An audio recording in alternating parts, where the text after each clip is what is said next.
Hey, this is Kyle Stowers, and you're listening to Fish on First.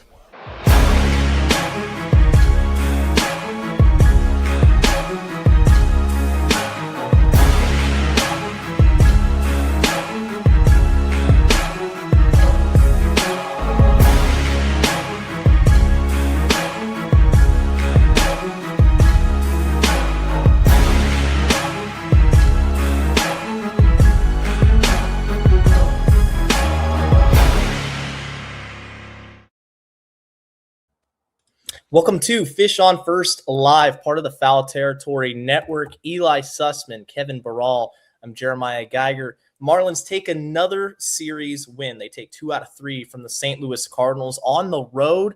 They're 4 games under 500, over 500.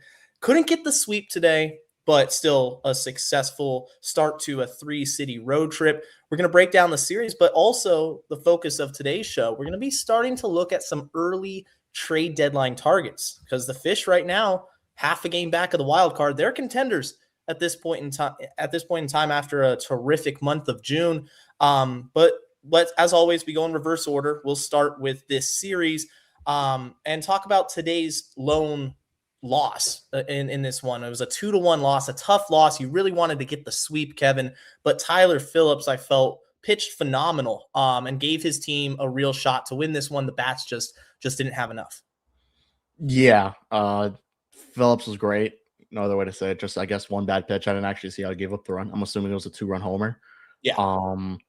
And yeah, tough one. Really, another way to put it. Offense really couldn't get a lot going. I believe it was only 4 hits on the night, or 5. Very weird decision there to go with 4 straight pinch hitters. I don't for merely for one reliever, who was Jojo Romero, and then the last one was, I guess, you put in Joe Mack for Alvarado, which was a fine move at that point, but I really don't see why you put in Leo Jimenez for Graham Pauley. And you make all these pinch hits, but at this point, you just have to come to live with it and accept that this team is going to go extremely platoon heavy, splits heavy, whatever you want to call it. And if Owen Casey's 3 for 3, they're still going to bench him if there's a lefty on the mound. So, you know what? Overall, though, you'll take it. The Marlins are in a position where, if we're going to talk about it more, but they're going to have to buy. Like, they have to buy. They're in this point where they're half a game out. They're going to be probably a little less than that now because the Padres are losing to the Dodgers. So that should at least tie them in with the Padres, or put them just ahead of them. The Cardinals, I don't know. I'm not totally convinced of the Cardinals. What I saw wasn't great. Their bullpen is a little interesting. They have some pieces that are good, but their starting pitching probably isn't the greatest. So that team, I feel like, is going to fall off just a little bit, and we're already seeing some other teams fall off. So, but you know what? Overall, it was a good series for the Marlins, and shout out Graham Pauley for the first game. Comes in and pretty much helps this team out, and yeah, it's good to see that he got it going in these last 2 games back, but you obviously need to see that through a larger sample size and hope that maybe that trip to Jacksonville helped him. Yeah, some things on Phillips to shout him out. 7 1/3 innings today. He wanted to go even deeper. The Marlins were trying to get him all the way through the game. Like, they gave him a couple of batters in that 8th inning, which would have been essentially a complete game because there wasn't any bottom of the 9th. They were trying to get him that complete game, and they almost did, only using Cade Gibson, really saving the bullpen in a way that's going to be very important for this entire next week. This is the first leg of a 3-city road trip, and the way that they were able to conserve the bullpen in this series with Phillips in this final game, Max Meyer in the series opener, and the way that the bullpen game right in the middle, which was a Ryan Gusto-led bullpen game, that went so smoothly. Like, the pen is in very good shape in terms of being available when it comes to coming up, moving forward. So not only did they win the series, but did it incredible in terms of run prevention. So that's kind of why you're kicking yourself that they didn't sweep the series. When you hold a team, just to throw it up again, 3 total runs allowed in a series, and yet you somehow lost one of those games. That's going to be a bit of a frustrating part of it, that they didn't get completely done. To hop onto what Kevin was touching on with the pinch hitters, it's one thing to respect individual matchups and how platooning can give you an important advantage. It's just the personnel really does matter. It's not always that a righty is going to be better than a lefty in this situation and vice versa. When your righties in particular on this Marlins team still include Brian Navarreto and Leo Jimenez, in this case, Jimenez being a guy that actually got a pinch hit in this situation. But this Marlins roster is currently constructed. There are a couple weak links that if they're on the bench late in a game, they can't really help you win. All due respect to Jimenez, there's really not much he offers this team whatsoever other than being there in case somebody gets injured in the course of the middle of the game. And so that's a problem with this team. A limitation, I would say, that even though they're very good starting wise at almost every position, the bench is still limited. They moved on from Christopher Morel as well, and they sent down Connor Norby. So those were two weak links as well. But the thing is, there's another. Leo Jimenez is kind of in that same category where he stuck around kind of as a placeholder until I guess the team is back at full strength, until a certain prospect maybe breaks through. But I think he is now getting towards the end of his rope at this point. And I don't know. You can't entirely blame Clayton and you can't entirely blame the front office. It's kind of a mix of both, where I don't think that was an appropriate way to use the guys off the bench in that situation. At the same time, if the roster itself is a little bit better, a little bit deeper in terms of guys that can actually make an offensive impact, then you're not in that spot in the first place. So, overall though, a good series. So don't want to nitpick it too much. Winning series on the road has been hard for this Marlins team. They've won plenty at home, but the fact that they were able to beat a pretty competitive team on the road in this situation, overall, this was another mini step forward for them. That's the one thing I wanted to take away from it too. Like those first two games were like legit games. Like those were fun games. Like it was close for the most part. Like throughout most of the first game, it was pretty close and pitching was good. Max Meyer was on it. Like we have to talk about Max, for him to go on the bereavement list and come back all of a sudden and do what he did is just kind of like cements it. Like this guy should be in Philly representing the Miami Marlins in the All-Star game. And honestly, if I had to assume, he maybe would have gotten the 8th had there not been a rain delay in there. So he was moving quick, man. Like if it wasn't for that final inning that he was out there, he had one inning where he threw about 20 pitches. He was at 66 pitches through I think 6, and then the 7th, he really went a little bit downhill there. He got out of it, but he could have potentially thrown a complete game had he gotten out of that inning scotch-free a little bit quicker. But Max Meyer just continues to show, that this is legit. What we're seeing out of Max Meyer is legit. It's consistent, and he's been by far the most consistent pitcher the Marlins have had all season long. That goes for like any starter or reliever. So, and they're going to need him more because now Jansen Junk potentially out for a little longer than expected, unfortunately, with he got hit by a pitch or hit by a line drive on the wrist. Yeah, comebacker. So they're going to need to count on Max, Sandy, Yuri. Shout out to Ryan Gusto. He looked really good too, like surprising, but good for him. And he was fired up too, and he kind of felt like he wanted to go a little bit deeper into the game too. So if you're getting that Gusto, by all means. But yeah, no, pitching was great this series. I mean, that's the biggest takeaway. The offense got their runs when they had to, like we mentioned with Paulie. But those first two games really were fun to watch. Like from start to finish, they were good games, and the Marlins showed that, like, hey, they could beat better teams that are technically ahead of them or have a better record. And they've shown that through this whole run in June. The Rays, the Nationals at that point, they were over 500. The Pirates were over 500. Like they're beating good teams. It's not like they're beating bottom of the barrel opponents. They're beating teams that are either right with them or just a little bit ahead. And that's one of the biggest takeaways, not just for this series, but in June as well. And continues to push the narrative like this team should buy in the deadline. I'm not saying go crazy and clear out the farm, but you got to make some moves to address certain spots, which we'll talk about later, where this team needs it. They need bench bats, as Eli mentioned. They need a third baseman. They could probably use another starter, assuming Junk is going to be out for a little bit longer. Like they need pieces, and they are going to have to address that at the deadline. And to talk about Max Meyer a little bit more on his start, what I was so impressed with was his pitch selection.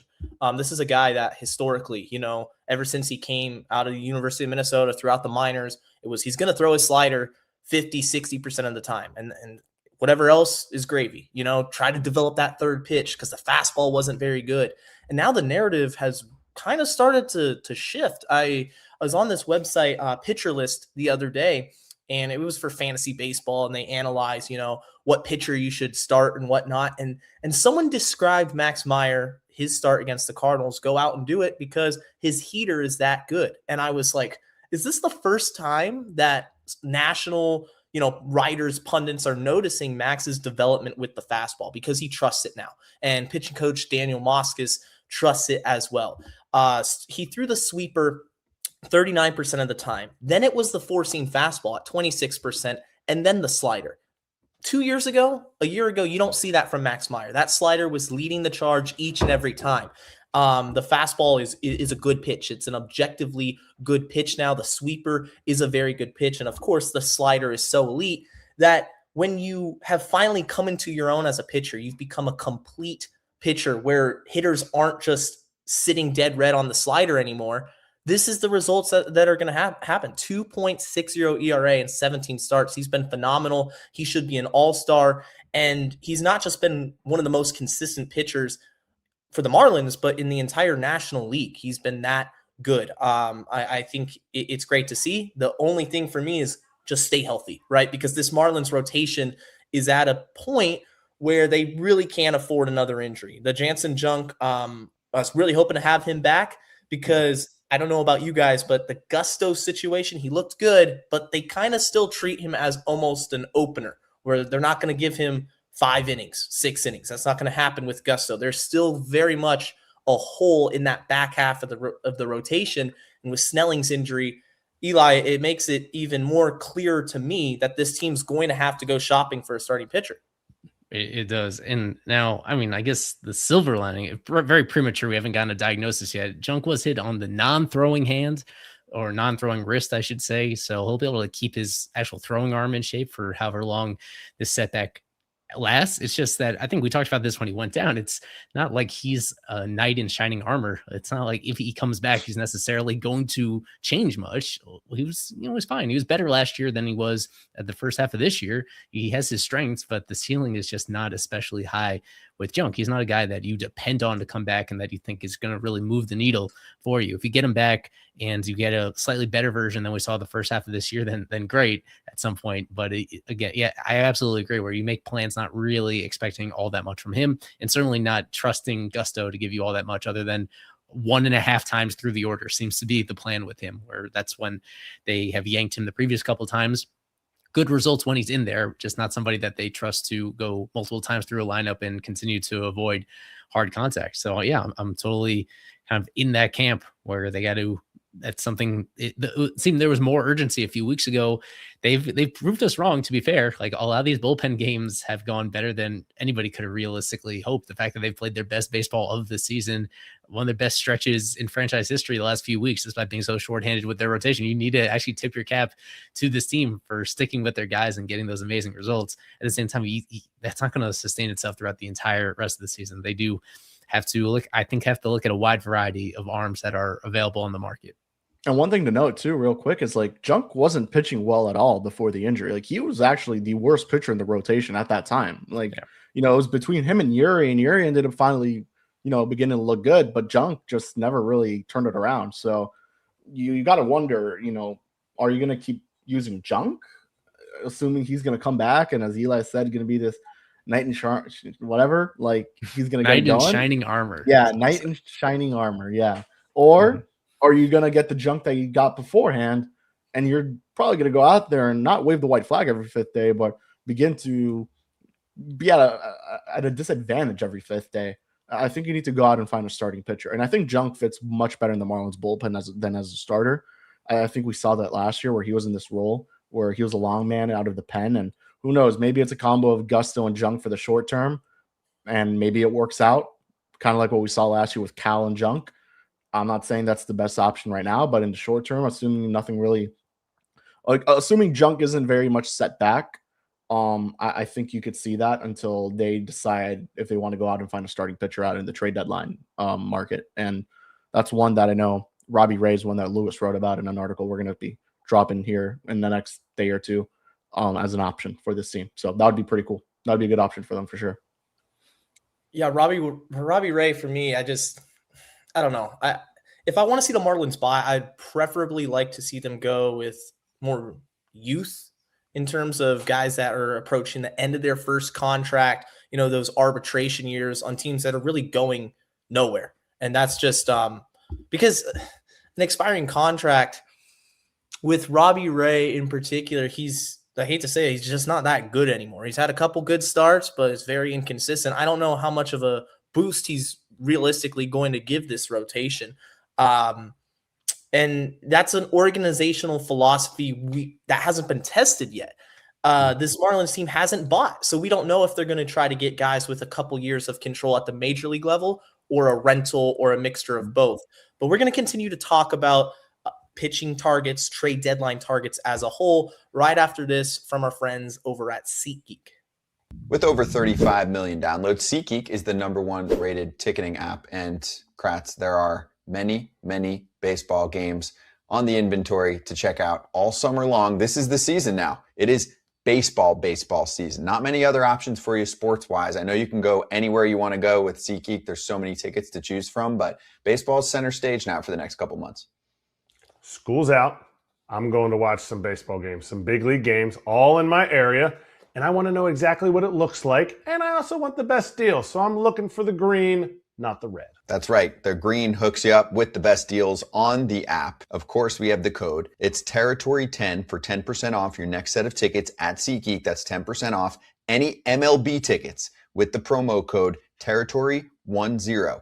Make sure you click the link in the description of this episode. That'll download the app if you don't have it already, and you'll have the code automatically added to your account so that you can use that code later.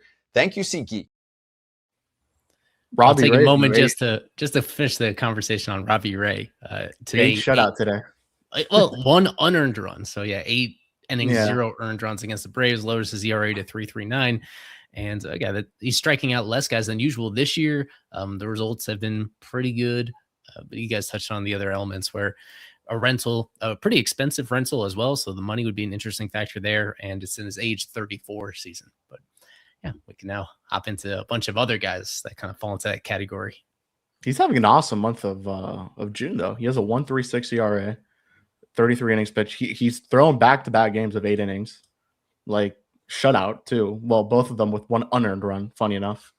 But he's thrown 3 straight games of shutout baseball when you look at the earned runs. Like, it's a guy who's going to give you some innings. He's going to get outs.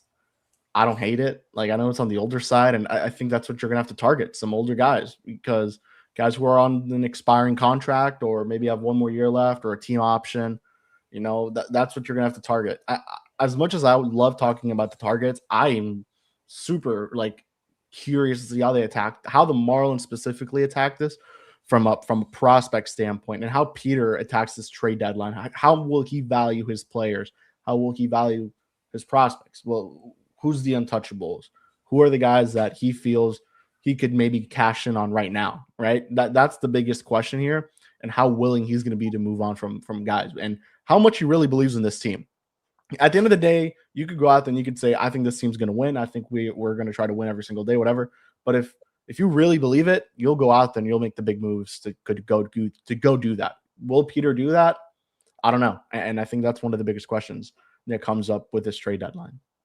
It truly is a mystery because this team hasn't been under the Bendix era in this position before. The last time they were in a position to buy was 2023 under Kim Ng. We know what they did. They got a couple of bats, traded away their former number 1 draft pick in Cleo Watson to do so, but they were very aggressive. It paid off in the sense that they made the playoffs, but that front office regime quickly dispersed, and we all know what happened.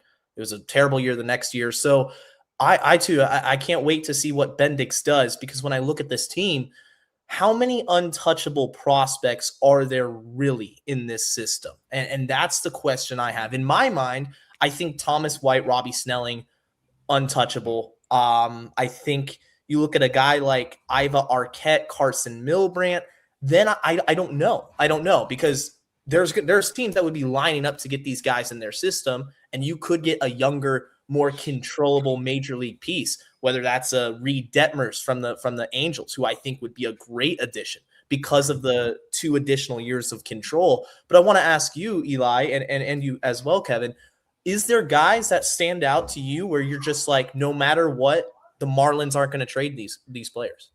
I think you actually described it pretty well, because as we're kind of preparing to update our FOF top 30 prospects list, it was pretty simple. White is still number 1 for us. Robbie Snelling still number 2. And then there's a lot of different directions you could go with number 3. And I think that just reflects that that is a different tier, that it is a different tier of building block player. Once you get past number 2, there are several guys having amazing years. The one at the top of mind is Cam Cannarella. He's just been absolutely spectacular, first at high A, and he's kept it going, if not elevated his game a little bit more since the promotion to Double A. The numbers are off the charts for a guy that is also going to stick in center field. And his pedigree, like later during the middle of his college career, I think a lot of people would put him in this kind of category of a potential foundational player for an organization. It's just been it's still a small sample size at the pro level. There's still some limitations to his game, and the power department hasn't been really using his legs to steal bases. Like, without going too deep into one particular guy, I think you could poke holes in everybody else aside from those top 2. Carson Milbrandt, statistically amazing year, but ever since that promotion to AAA, the control issues that kind of held him back his entire career to this point have turned their head again, where he has not solved for that yet. That is still a very big question for him when it comes to being a long-term starting pitcher. So I think, to answer your questions succinctly, I really do think there are no untouchables among the prospects outside those top 2. It's more so, if you want to get really creative, is how many untouchables are there on the major league roster that wouldn't move in this situation? Like, we were talking about Jacob Marcy entering this year, a guy that is really not helping them win too many games this year, despite how valuable he was as a rookie. Like, is that a guy that would be in a creative, significant piece of like a big trade that you make? And I think all the other relatively young pre-ARB and ARB player, almost everybody's pre-ARB among the position players on this Marlins roster, that it's a question of how many of them are definitely locked in. You feel like Otto is locked in, that the way that Kyle Stowers has hit the last month or so, he's locked in. But then there's a lot of these other moving pieces that I think are interesting variables when it comes to what they would trade. But yeah, that being said, on the prospect side, a lot of players are having good years, but I would say that if they are motivated to do so, that I wouldn't really be shocked to see almost anybody traded outside of Thomas White, Robbie Snelling. I look at it like this: Thomas White and Robbie Snelling are by far the untouchables. But and looking at our list specifically, like DeFrank, Lewis, and Caba and Arquette, I think those guys are on the unlikely.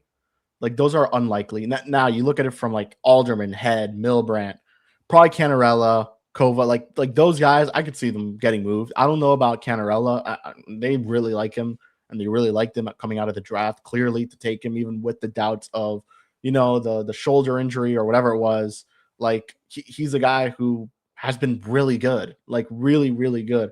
Milbrandt is the one who, great, like he's broken out. Now, can he sustain that, right? Can he do that? Because the first couple of years of Carson Milbrandt, I know a lot of changes went into why he is what he is this season, but can he be a middle to front end starter in a rotation? Probably not. He's probably like a middle to low to like a 4 or 5 in a rotation. Right now for the Marlins, he's a 4 or 5.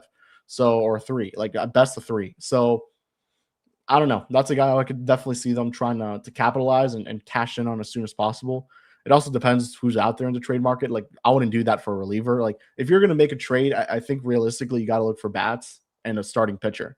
I don't think there's any need to add relievers to this team. Maybe one, just in case.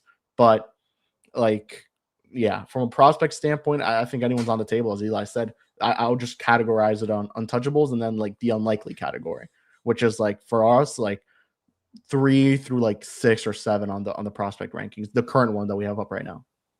And I think it's important to understand too, when it comes to handling prospects, there's those fans, those people that just want a prospect horde, like, we're not going to trade from this group, the top 10, top 15 or whatever. But there's organizations that go into a season expecting to compete, expecting to buy, and then use a good farm system as trade chips. They know what they have, and going into the year, they say, if the right offer is available, he's not going to ever play for us at the major league level. He's going to be used as trade bait. And I think when it comes to controllable assets at the major league level, I wouldn't have a problem if it meant getting guys with 2 to 3 years or 2 years of team control minimum before they hit that, unrestricted free agency period.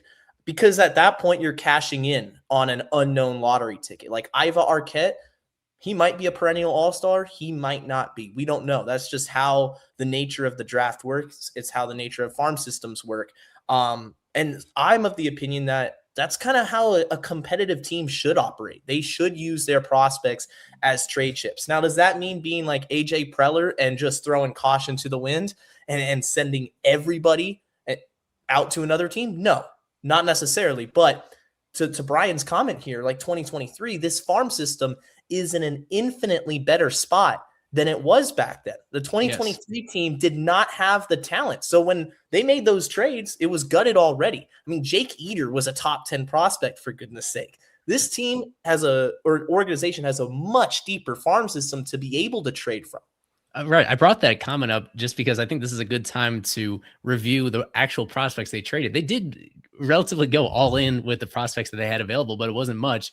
And just to, off the top of my head, checking in on the guys that they traded away at the deadline in 23 to go for it, the headline, I guess the biggest prospect at the time overall was, well, in terms of prospect value, it was Jake Eater in that Burger trade. And Eater's made it to the big leagues, but he's been on the waiver wire the last couple of years. He's exactly what he's a replacement level, low leverage reliever who's currently in the Dodgers system, hasn't really materialized into much of anything in terms of actually winning games. The biggest name, the most polarizing one, was Khalil Watson. They included him with Gene Segura in a salary dump to get Josh Bell. And Watson just made it to the big leagues like this past week. Has put up very good numbers in the upper minors, but there is underlying strikeout issues there. Used to be a shortstop, and now he's more of a corner outfielder. So we'll see how that goes. Like, the jury is still out on Watson as a big leaguer, but more likely than not, he's going to be a part-time player and one who is going to have some severe limitations in terms of just making contact and getting on base. They traded, I remember, Marco Vargas and Ronald Hernandez. I remember Alex Carver being quite high on Ronald Hernandez at the time. And those guys, I don't even need to check. I don't even know if either of them are in the Mets system right now. If they both are. Yeah, they both. Their careers have stalled quite a bit. That was nothing. They traded those two guys to get David Robertson. I remember it felt like an overpay at the time, and that kind of looks like a lose-lose trade. You know, the Marlins weren't too happy with Robertson, but the Mets aren't going to get anything out of that side of the deal, even though those guys looked very promising as teenagers when they were in the complex league. And I think that covers most of it in terms of the actual prospect capital that they parted with at the time, where it really, at the time, it did feel like it hurt them. It did put them in that situation that made their outlook look so gloomy that they were willing to part ways with Kim Ng and look for somebody else to rebuild that system. So those are both sides of it, where you don't, I would be very surprised to see them dealing that many notable prospects at a time this time around. But the thing is, they do have higher quality players available where they could trade a smaller number of them. And if they are going to do so, that would bring back guys that could really change the ceiling of this current team here and now. The other aspect of that when it comes to trading, Kevin mentioned this earlier, is we kind of know what they need already. It's not bullpen. It's not the middle infield. I would argue you don't really need a first baseman, depending how you feel with Kyle Stowers moving there, which I'm kind of for the experiment. As long as he hits and can play adequate at first base and catch the ball, maybe that's a move that's permanent. For me, it's third base and it's the rotation. And when I look at the third base trade chips around Major League Baseball, there's a couple that come to mind. Number one, Matt Chapman. Matt Chapman in San Francisco.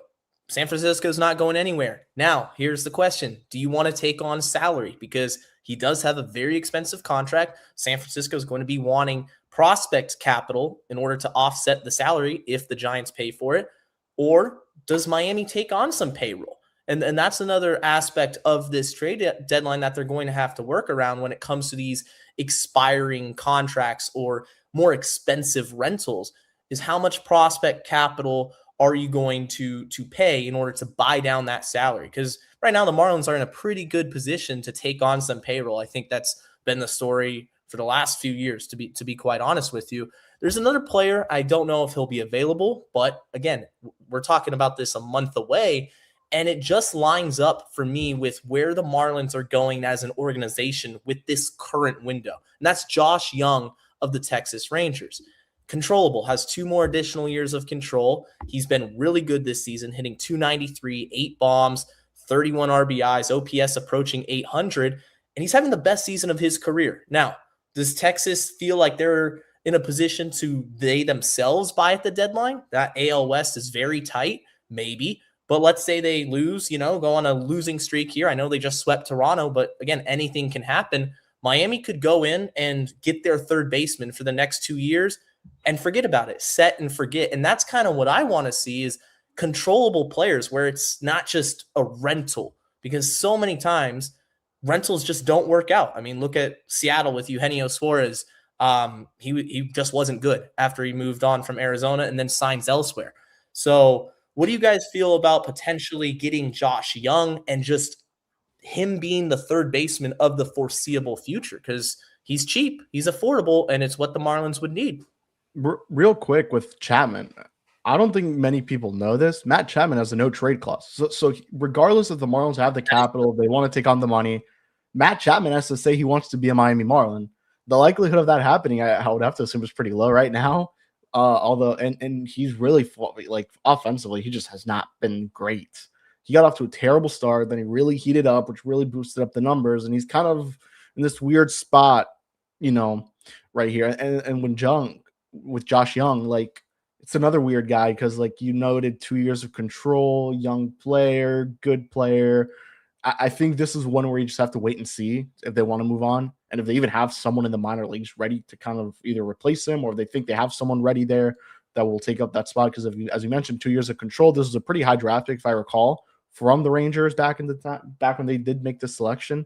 This is a good player. They really I'm sure they like him. I believe he actually hit a homer in the series against the Marlins. This is a good option, but it'll definitely be a lot more on the prospect side than what I would think like a Matt Chapman would do. I think the two names that I'm going to mention real quick, there you go. Isaac Paredes, he lines up perfectly. 1 year deal, 1 year left on the deal. He has a club option for 2027. So if the Marlins say, hey, let's just ride out the year, see what happens, and they're not, he was fine, but they don't want to take on, I think it's like $13 million for the next year. They could just decline it, and that's it. Move on, and that's it. You don't add to the payroll. He's a solid player. Definitely adds some juice to the lineup, which you really need.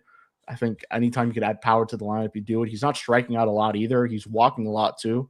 I like Paredes. Defensively, he won't provide too much value there.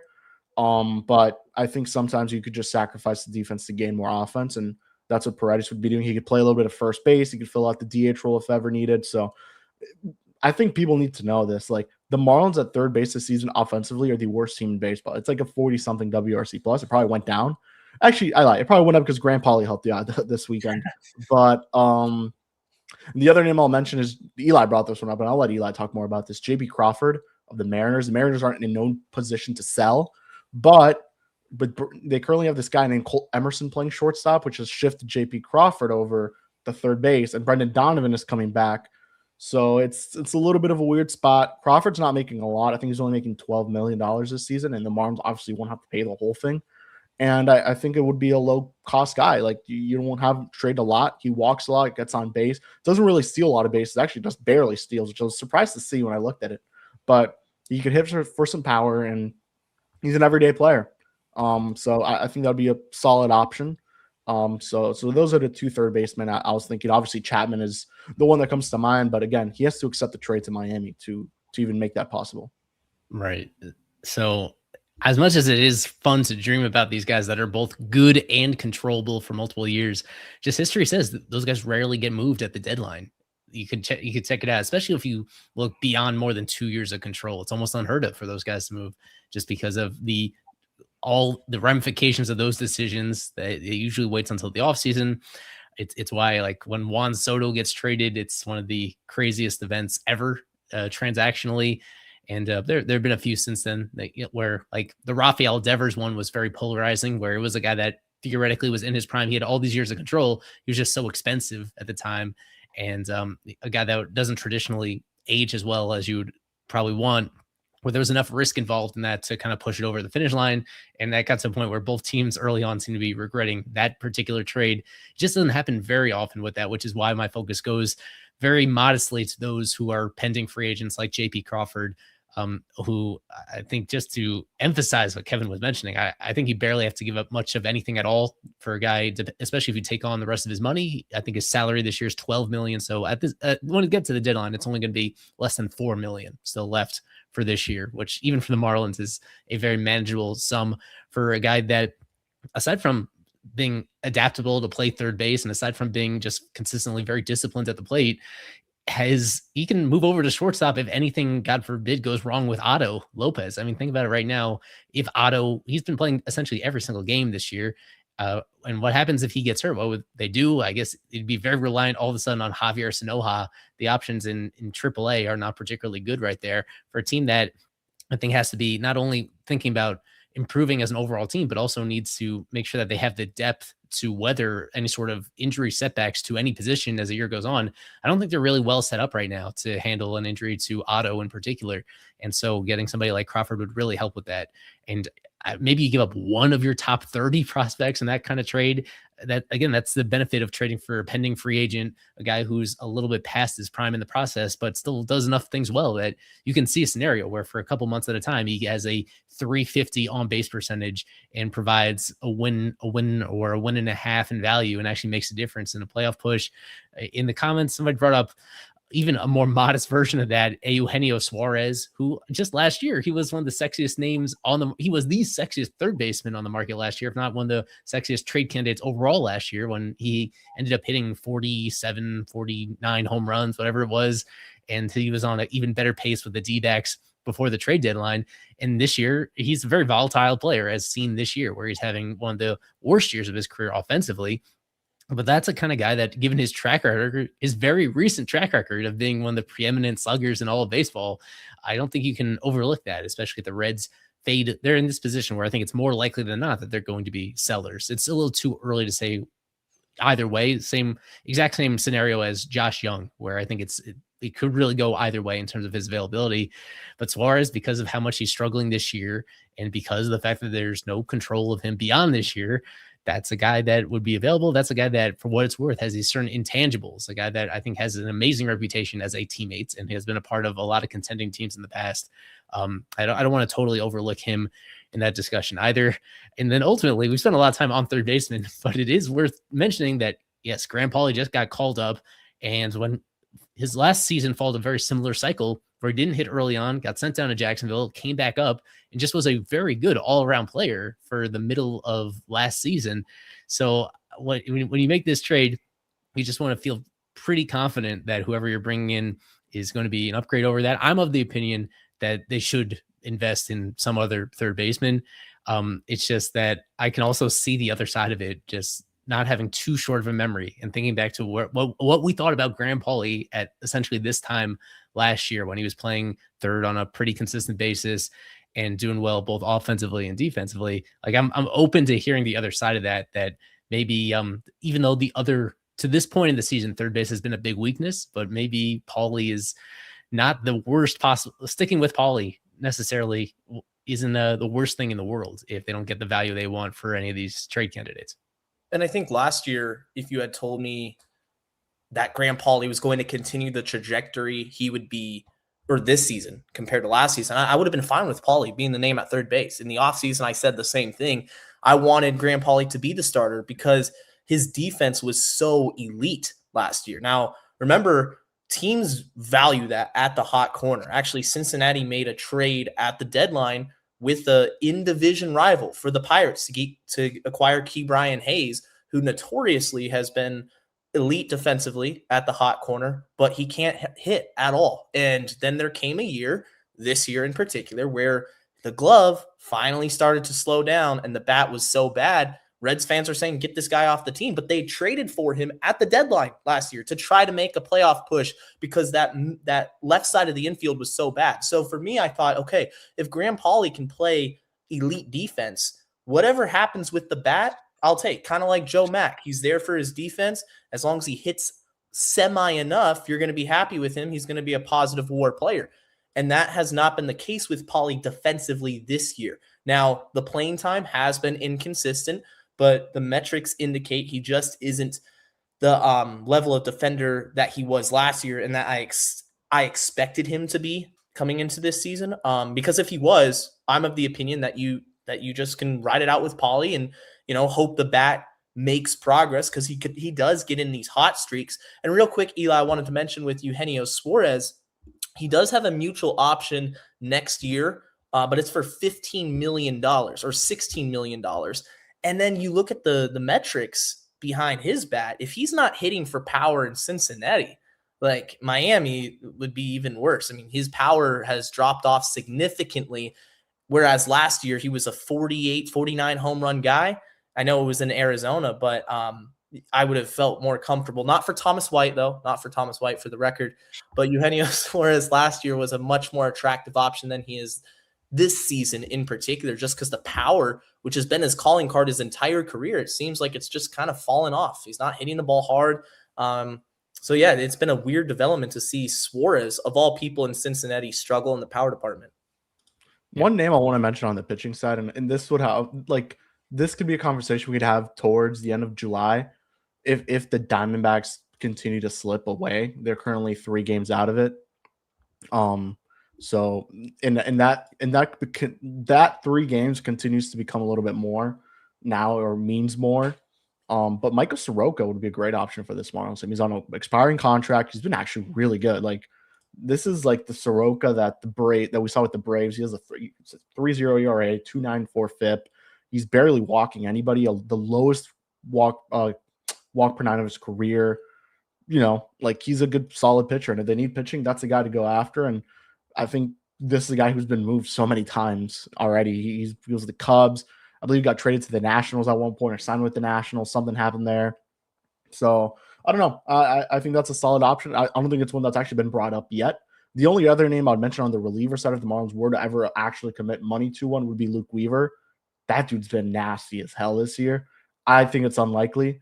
That would also have to be you're thinking about 2027, assuming Fairbanks wouldn't return to the Marlins. So that's the kind of reliever salary that you put on there. It's very similar to Fairbanks. He'd be making $12 million.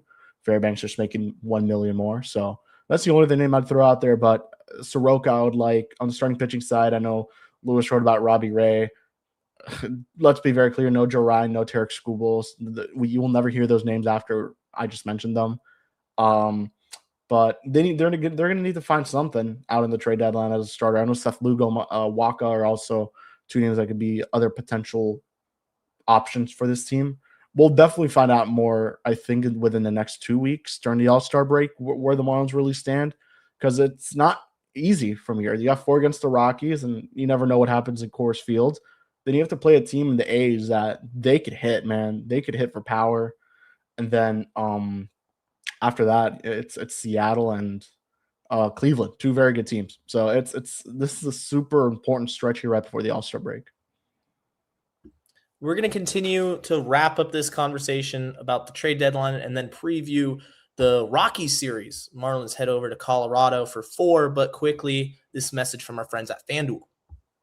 This episode is brought to you by FanDuel. Baseball fans, the MLB season is in full swing, and FanDuel is giving you a chance to call your shot with daily dingers. Joining the action is easy. Just make your free pick on who's hitting a home run in their game, and if you're right, you'll get a profit boost to use on your next bet for a chance at extra winnings. It's just another reason why FanDuel is the home of home runs. So are you ready to play your game? Head over to FanDuel.com/podcast to get started. That's FanDuel.com/podcast to opt in for daily dingers and make your free pick on who's hitting a homer. Play ball and swing for the fences on FanDuel, an official partner of Major League Baseball.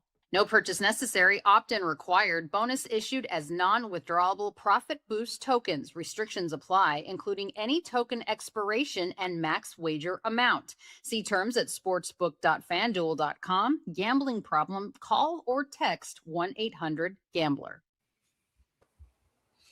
There's a name I want to mention before we talk about the Colorado Rockies series that I'm surprised I haven't heard anyone mention really in the last couple of weeks. Once the Marlins started this hot streak, he is an impending free agent on a team that has just gotten swept. I know they were expected to be contenders, and that's the Toronto Blue Jays. The Toronto Blue Jays are having a down year, and they could consider selling. Kevin Gausman is a free agent after this year. He's an impending free agent, would be a rental.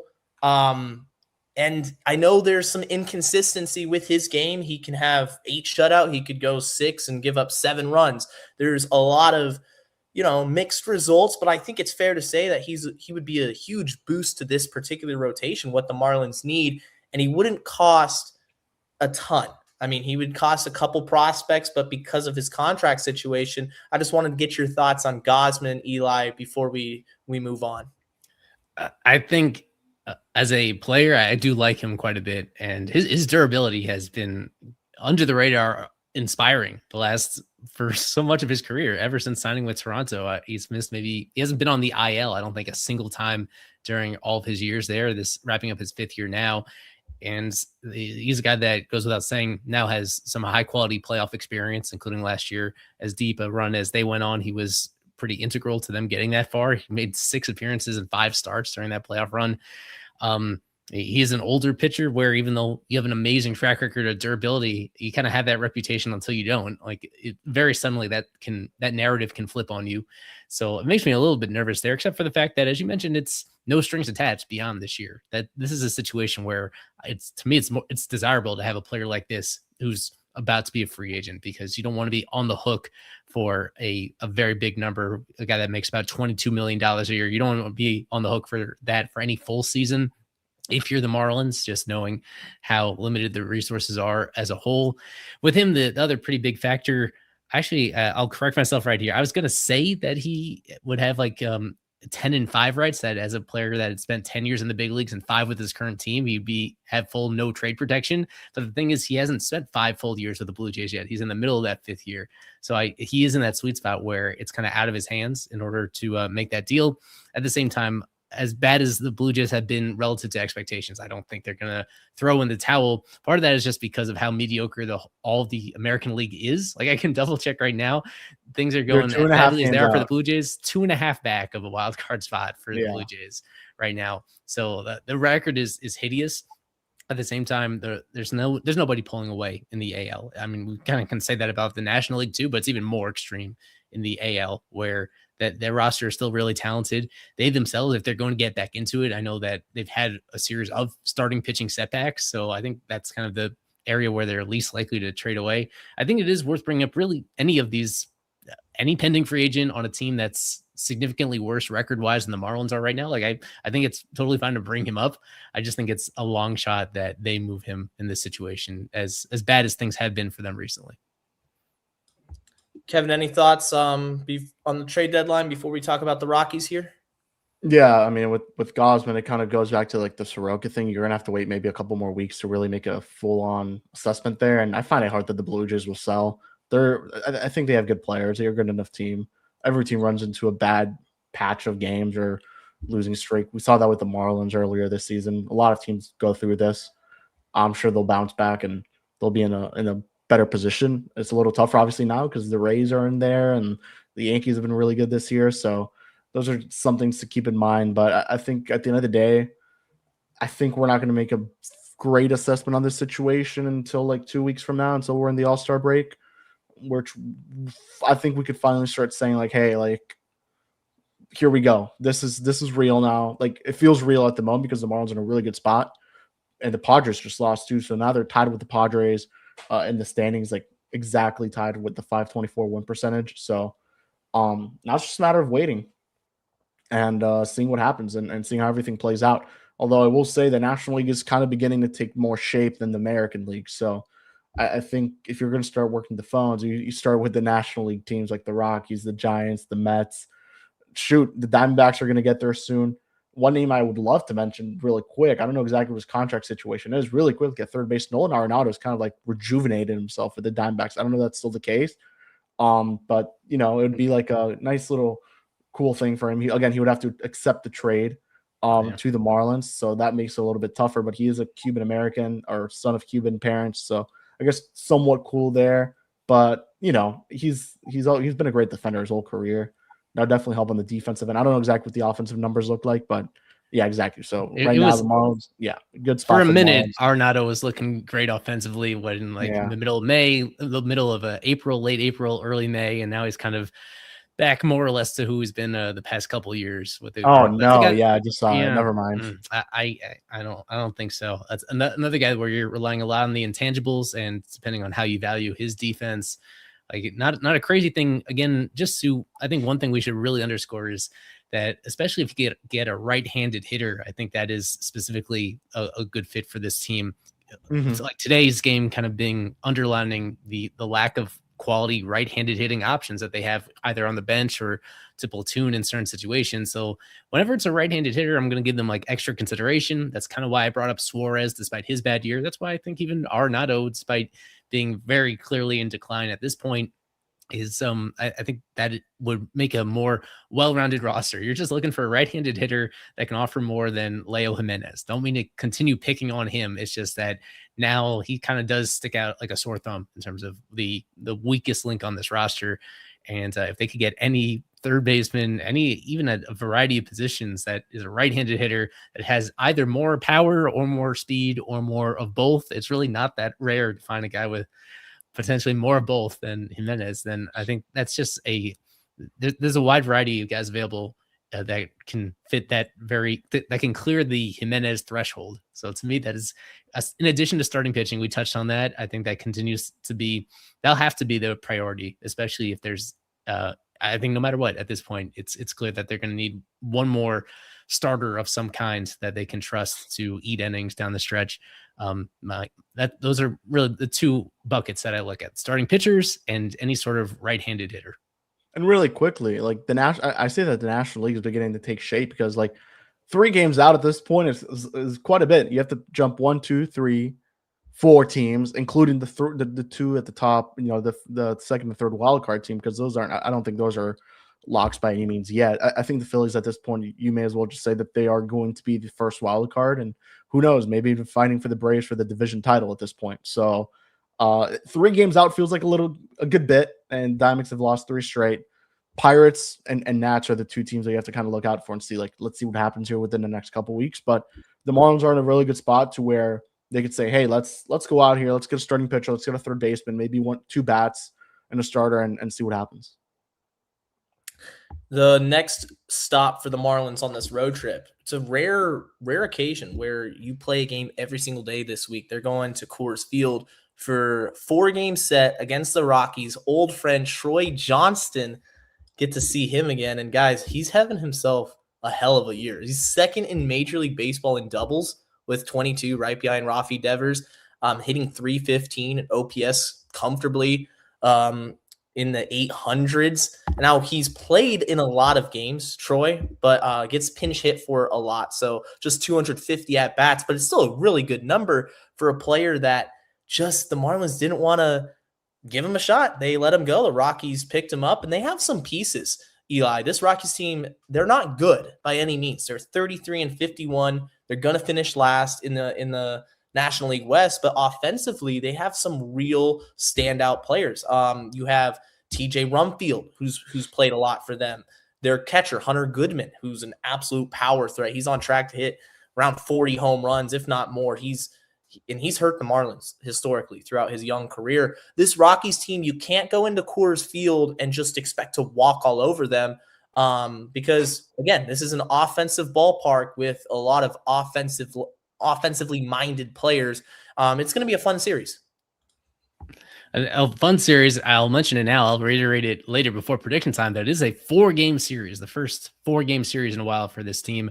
So that's, I guess, Marlins fans, their first instinct is that's a blessing because you playing as many games as possible against a team that has one of the very worst records in the majors. That seems good. As you laid out, they are better than they were last year. Last season, they were a team that flirted with the record for losses in a single season, and so many games that were just completely non-competitive and got blown out. So that's really the difference between last year and this year, is that they're competitive in almost every single game. Occasionally their starting pitching really sinks them early on. But more often than not, they are still alive in these later innings. They do have some legit lineup depth. Troy is a big part of that. Kind of as you alluded to, they are platooning him pretty strictly. So they are kind of managing him very much like the Marlins did, where it's somewhat unusual for him to play an entire game start to finish, just because once a lefty comes in to face him, they'll usually go to the bench and look for somebody else. And if there's a lefty starting the game, then he often won't be in there in the first place. You would think this is a good series for him because the Marlins don't have any lefty starters. So he could be in the lineup for all 4 of these upcoming games, a revenge series against a team that gave him the first opportunity in the big league level, but it was a very belated opportunity. They really made him earn it down in the minors and bide his time before finally getting called up. So just happy to see him succeed. Not the star of this team. You mentioned him already. Goodman is the one that really sticks out, where he had a great year last season. And now I think just recently had a 3 home run game that now puts him well ahead of even that pace right now. He's like a very legitimate all-star at a time where the catcher position is kind of wide open across baseball. Like he's kind of staking his claim to being in the conversation for best of that position with how well he is offensively. As a team overall, though, they're still pretty limited. Again, it goes back to that starting pitching being relatively weak.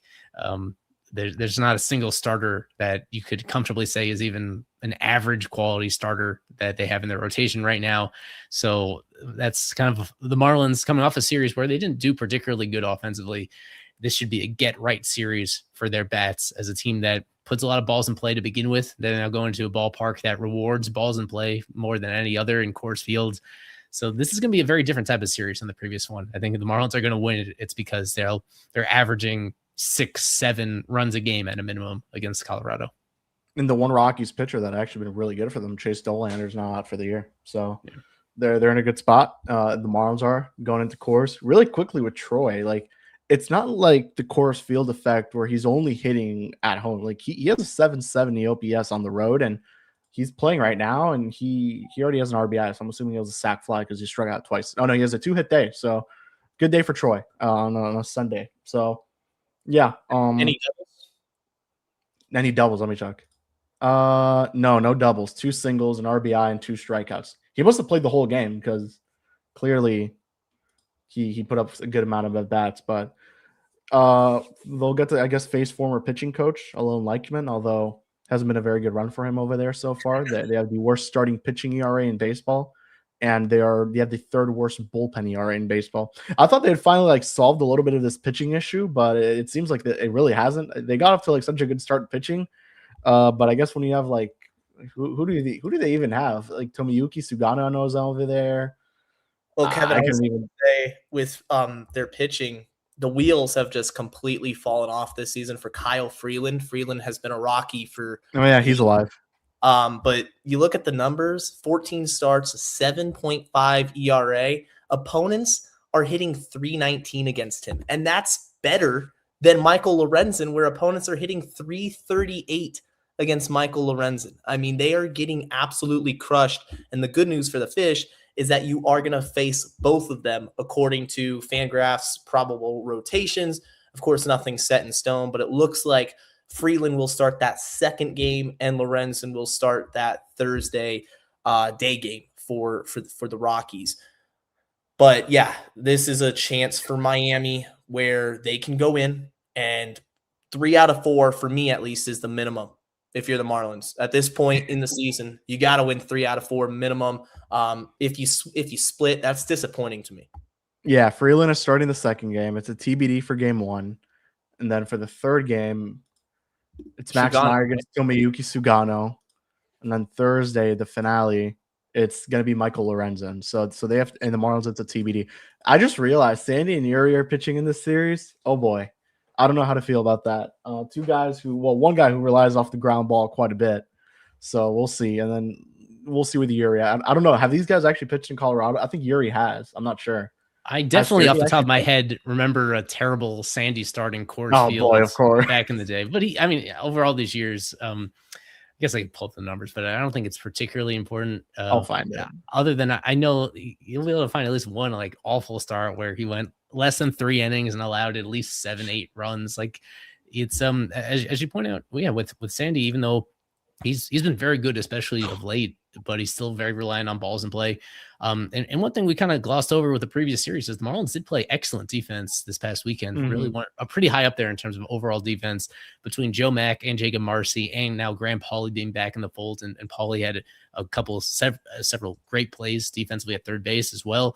Yeah, that's going to be, there's a premium on defense when you play at Coors Field. So that's going to be yeah, that's going to be crucial to follow over these next few days. If they're able to do it like that, if they're able to get some surprising production from some of their other defenders that aren't as highly touted, that really makes a difference. That's what puts innings away, gets you out of jams versus what leads to crooked numbers going on the scoreboard. Like with Colorado, the margin for error is just really thin defensively because of how much ground you have to cover.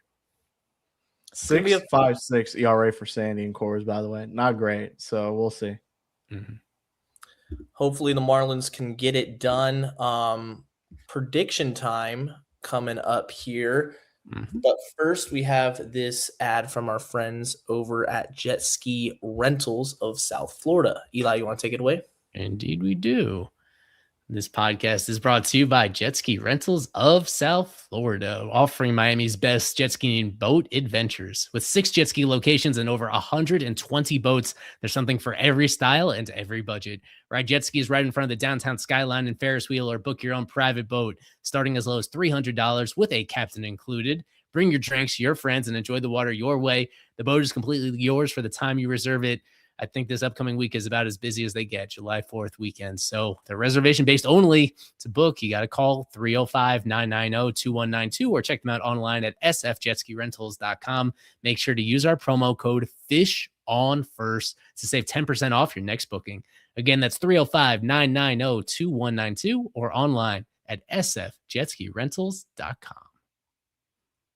This is prediction time. That's my prediction, but who knows? All right, prediction time for this 4-game series against the Rockies. Yes, very important to note, not the usual 3-gamer that we've seen so often this season. Very hard to win any 4-game series, regardless of the opponent. There's a look at our prediction time leaderboard.